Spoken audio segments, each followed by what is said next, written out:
Hello plant lovers, welcome back to शरण्यू। आज मैं कोचिया प्लांट के साथ आया हूँ जो बसिया जेनस से बिलोंग करते हैं। कोचिया समर साइप्रस के नाम से भी जाने जाते हैं। आज मैं इसका केयर शेयर करूँगा और काफ़ी सारी चीज़ें भी, तो आखिरी तक बने रहिए। कोचिया का केयर मैं इसके प्लांटिंग सीजन से चालू करूँगा। कोचिया को आप स्प्रिंग टू अर्ली समर लगा सकते हैं।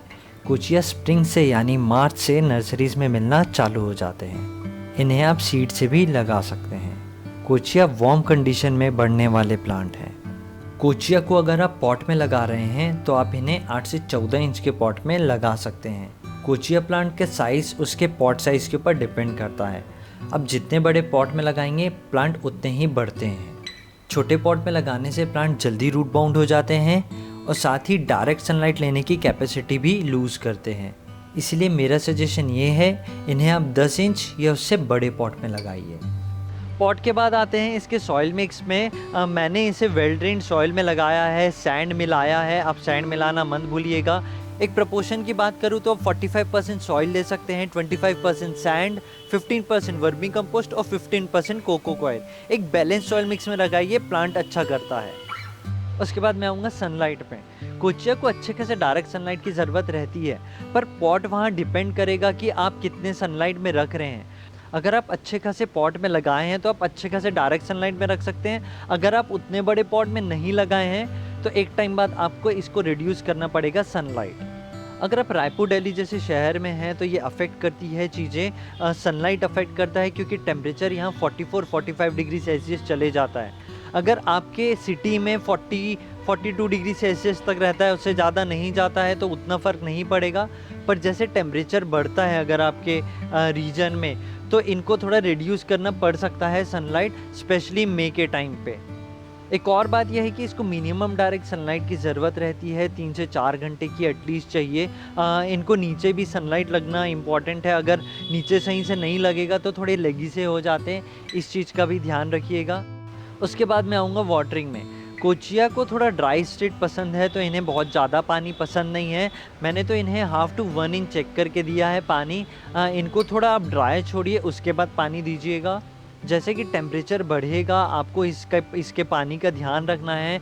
मैं तो वैसे एक बार डालता हूँ पानी दिन में।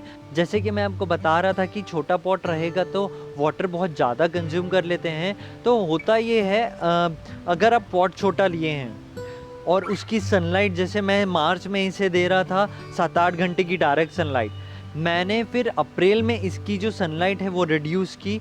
आप वहाँ पे इन्हें आप इनडायरेक्ट सनलाइट में भी रख सकते हैं 5-6 घंटे की, और एक टाइम पानी दीजिए। होता ये है, अगर आप इसे बहुत ज़्यादा डायरेक्ट सनलाइट में रखेंगे तो वाटर पूरा कंज्यूम हो जाएगा, तो हो सकता है आपको 2 बार पानी देना पड़े, और ये थोड़ा ससेप्टेबल रहते हैं ओवर वाटरिंग के। तो मेरा ये सजेशन रहेगा कि सनलाइट थोड़ा रिड्यूस करके एक बार पानी दीजिए। एटलीस्ट इसको आपको 1/2 इंच ड्राई होने देना है, उसके बाद पानी देना है। आप हाफ से भी थोड़ा ज़्यादा ड्राई छोड़ सकते हैं, पर आप थोड़ा मॉइस्ट स्टेट में पानी देना अवॉइड करिए। कोचिया ज़्यादातर ओवर वाटरिंग से मरते हैं। मेरा प्लांट तो एक ओवर वाटरिंग से मरा है, इसीलिए मैं आपको सजेस्ट कर रहा हूँ कि ओवर वाटरिंग आपको नहीं करना है, और सनलाइट का भी ध्यान रखना है। आप बहुत ज़्यादा सनलाइट में रखेंगे और बार बार पानी डालेंगे तो भी अफेक्ट होते हैं प्लांट, तो इस चीज़ का भी आपको ध्यान रखना है। उसके बाद मैं आऊँगा फर्टिलाइज़र में।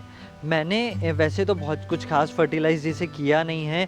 नाइट्रोजन इन्हें मिल जाता है गर्मी में क्रैक्स के थ्रू। आप देखेंगे कि क्रैक्स आ जाते हैं पॉट्स में, क्योंकि ड्राई हो जाते हैं सॉइल और क्रैक्स आ जाते हैं, वहाँ से नाइट्रोजन पास हो जाते हैं। तो ज़रूरी नहीं है आपको नाइट्रोजन देना, पर आप बाकी फर्टिलाइज़र दे सकते हैं। मैंने एप्सम सॉल्ट और जाइम डाला है प्लांट में, और एक में डाला है ये देखने के लिए कि ये प्लांट कैसा करेगा जब फर्टिलाइज़र देते हैं। तो एक्चुअल रिज़ल्ट तो कुछ दिन बाद दिखेगा, क्योंकि मैंने इसे 2-3 दिन पहले ही डाला है। तो वैसे तो ये बहुत ज़्यादा फर्टिलाइज़र डिमांड नहीं करते हैं, पर आप थोड़ा बहुत दे दें तो प्लांट का जो वाइब्रेंस है, जो लीव्स आप देखेंगे वाइब्रेंट होते हैं, और थोड़ा उनको न्यूट्रिशन भी चले जाता है। जैसे मैं बात की, आप छोटे पॉट में लगाएंगे तो न्यूट्रिशन चले जाता है, तो वहाँ फ़र्क पड़ेगा प्लांट को थोड़ा सा एनर्जाइज होने में, वाइटलाइज होने में।